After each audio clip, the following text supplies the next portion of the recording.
Rudyard Kipling poem for you. This is actually a poem about a poem.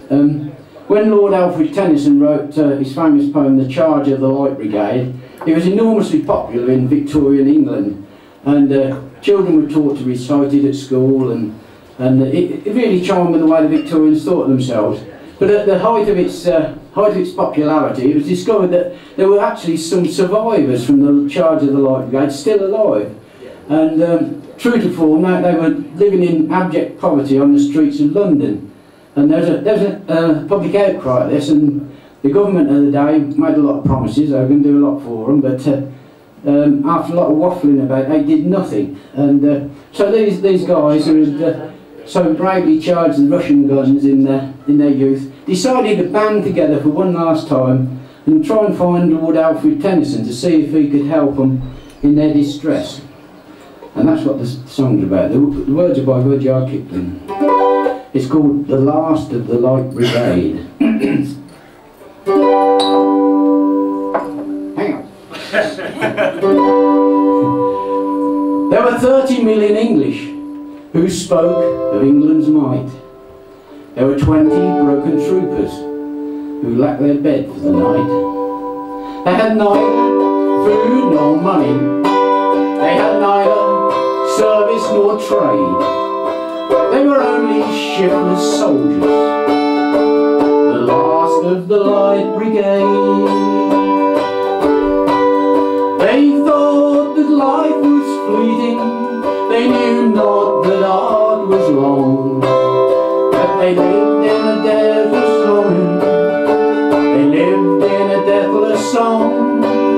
They asked for a little money to keep the wolf from the door, and the 30 million English sent £20 and 4.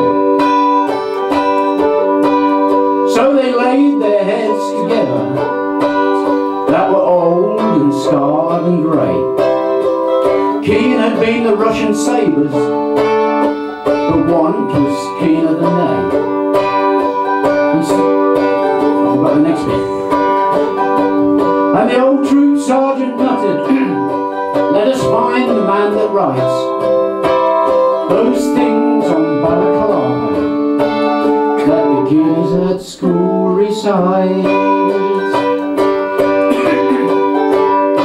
They had neither band nor colours, this regiment 10 files strong, as they searched for the master singer who had crowned them all in his song.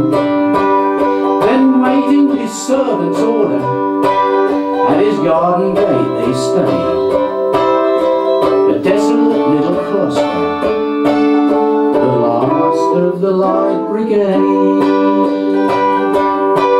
They strove to stand to attention, to straighten their toil-bold back, but they drilled on an empty stomach, and their loose-knit files were slack.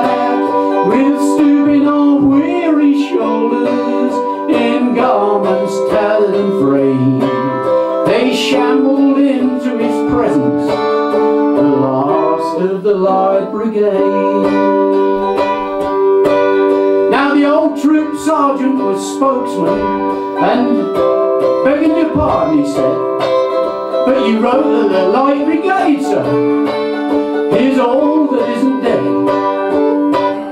And it all came true what you wrote, sir, regarding the mouth of hell. For all of us nigh to the workhouse, and we thought we'd call and tell. No, thank you, we don't want food, sir, but couldn't you take and write a sort of to be continued, or a see next page of the fight? Could we think that someone has blundered, and couldn't you tell them how? You wrote we was heroes once, sir, please write we're starving now.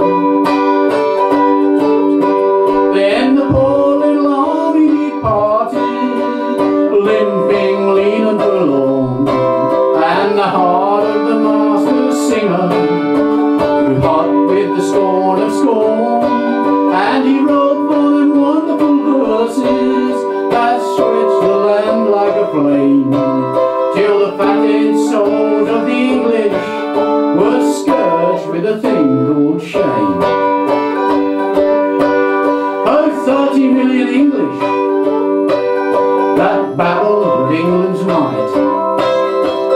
behold, there are 20 heroes that lack their food tonight. And while your children's children are lisping to honour the charge they made, you leave to the streets and the workhouse the last of the Light Brigade.